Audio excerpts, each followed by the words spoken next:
Bienvenue à Agora l'émission. Cette semaine a été celle du développement durable. Nous allons développer quelques actions ayant trait à ce sujet.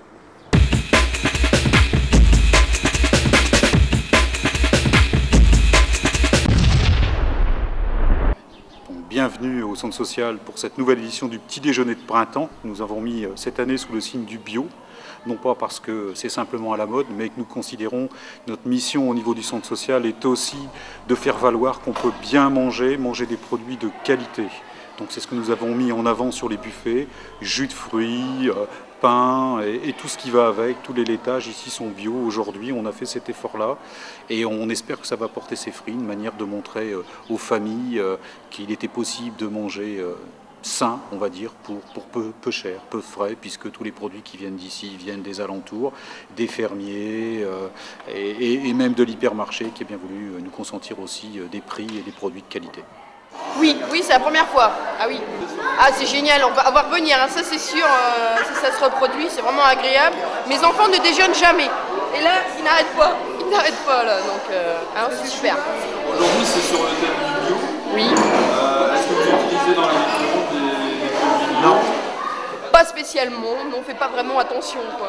Pas spécialement, non.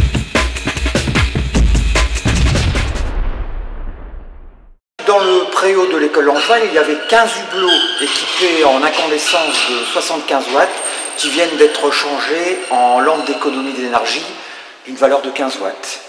L'ancienne puissance était de 1125 watts qui vient d'être descendue à 225 watts grâce aux lampes d'économie d'énergie. Voici un des premiers exemples. Donc toute l'école va passer Et toute l'école va passer en économie d'énergie. Et il faut compter dessus le système d'allumage qui va être fait à l'aide de cellules qui permettra d'allumer uniquement quand il va faire sombre. Et la détection se fera par des radars aussi. Les interrupteurs vont passer en mode automatique de telle manière qu'on puisse encore améliorer la qualité et en économie d'énergie.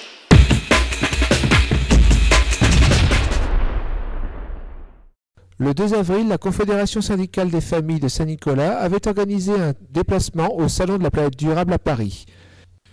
De nombreux stands d'animation ont été intéressantes.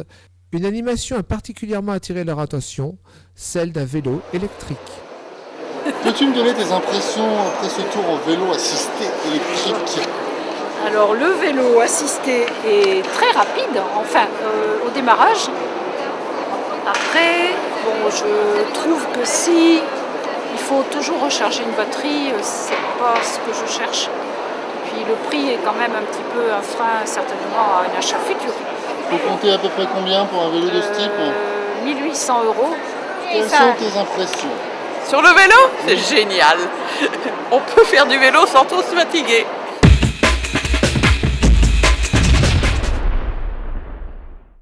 Qui est une société basée à Saint-Laurent-Blangy, dans la zone d'activité du 14. Et donc on réalise des travaux subaquatiques, mais aussi on propose des solutions pour restaurer les milieux aquatiques. Ce soir, on va présenter ce qu'on a appelé Aquago, qui est un projet franco-québécois pour proposer des solutions écologiques pour restaurer les milieux aquatiques. Actuellement, Aquago est installé en démonstration sur un petit étang du parc de la Brayette. Vous avez deux appareils qui sont installés sur un petit étang, mais en démonstration. Donc il y a un appareil solaire et un appareil éolien, et leur fonction à tous les deux, c'est de brasser l'eau.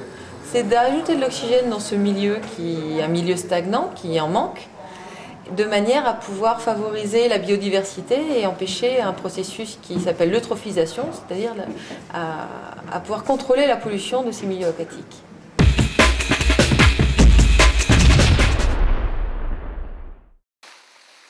Enfin, rappelons que la ville de Saint-Laurent-Blangy a participé à l'opération Earth Hour en éteignant l'éclairage public et les monuments pendant 1 heure de 20h30 à 21h30 samedi dernier.